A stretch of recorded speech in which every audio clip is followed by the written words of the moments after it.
Happy ខ្មែរ New Year រីករាយថ្ងៃចូលឆ្នាំរយៈពេល3ថ្ងៃសម្រាប់បងប្អូននៅក្នុងខេត្តរតនគិរីបាទនេះគឺជាវីដេអូដែលបង្ហាញពីទស្សនវិជ្ជានៃទេសភាពយ៉ាងស្រស់ត្រកាលនៅក្នុងថ្ងៃចូលឆ្នាំរយៈពេល3ថ្ងៃបន្តតែម្ដងឃើញថាបងប្អូនប្រជាពលរដ្ឋចូលរួមយ៉ាងច្រើនកកបាទធ្វើឲ្យខេត្តរតនគិរីមានភ្ញៀវទេសចរជាតិនិងអន្តរជាតិមកលេងច្រើនមែនទែនមើលទៅណែនតាន់តាប់កកកុញ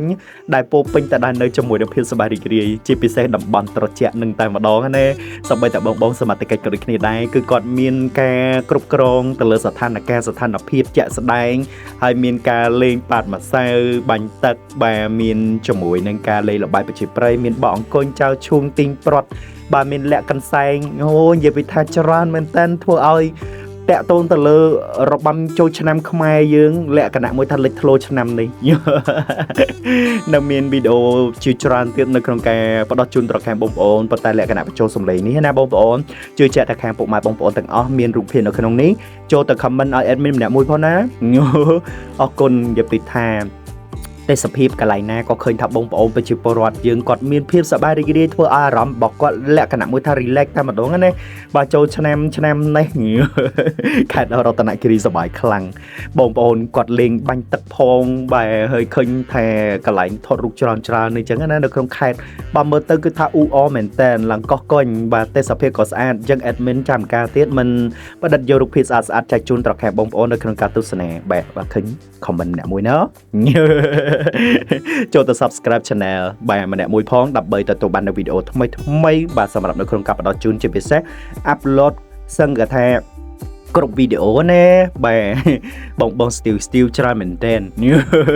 ហើយបងដែលមានវ័យចំណាស់នោះក៏លេងបានដែរចូលឆ្នាំអត់ប្រកាន់វ័យទេបងប្អូនបាទគ្រប់ជាតិសាសន៍តែម្ដងណាបាទចឹងកុំភ្លេចខេត្តរតនគិរីលេចធ្លោជារៀងរាល់ឆ្នាំស្វាគមន៍ទាំងភ្ញៀវជាតិនិងអន្តរជាតិដែលមកលេងកម្សាន្តនៅក្នុងឱកាសពិធីបុណ្យចូលឆ្នាំខ្មែរបាទហើយមិនតែប៉ុណ្ណោះបាទមានលីឡំទៅដល់នៅការបញ្ចូលបាទជាមួយនឹងរបាំបងប្អូនចិត្តដើមភាគតិចទៀតដើម្បីចែករំលែកទៅដល់ខាងបងប្អូននៅក្នុងការទស្សនានៅក្នុងថ្ងៃចូលឆ្នាំនេះផ្ទាល់តែម្ដងតែសភាពស្អាតរបស់បងប្អូនខាងលើក៏លយបាទមើលពីខាងក្រោមវិញក៏អែមហើយបងប្អូនប្រជាពលរដ្ឋច្រើនមែនទែនចូលរួមយ៉ាងកកកុញកន្លែងតំបន់ត្រជាក់នឹងគេថាបាញ់ទឹកមកត្រជាក់ស្រួលណាបងប្អូនអើយមានបងប្អូនណាខ្លះដែលគាត់ចូលចិត្តលក្ខណៈកន្លែងតំបន់នេះតែបើសិនបងប្អូនជាមួយចំនួនទៀតក៏ចូលចិត្តជិះលម៉បែជិះលក្ខណៈមួយថាគោយន្តអីចឹងមួយឡានជះទឹកតាមផ្លូវអូនិយាយពីថាតំណមែនតើអញ្ចឹងការលេងគ្រប់សិតឲ្យគ្នាទៅវិញទៅមកពិតជាទទួលបាននៅជាមួយនឹងសុវត្ថិភាពចេះបាទធ្វើដំណើរដោយគោរពគ្នាអញ្ចឹងណាបាទនេះគឺជារបាំរបស់បងប្អូនជនជាតិដើមភាគតិចហើយបងប្អូនយើងឃើញតតំណមែនតើអ្វីដែលសំខាន់សម្លៀកបំពាក់របស់គាត់អូឃើញតតំណណាខាងខ្ញុំបាទចូលចិត្តមែនតើ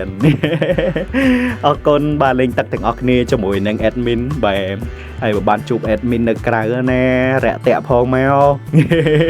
អរគុណមានតែប៉ុណ្្នេះទេជួបគ្នានៅក្នុងវីដេអូក្រោយបាយ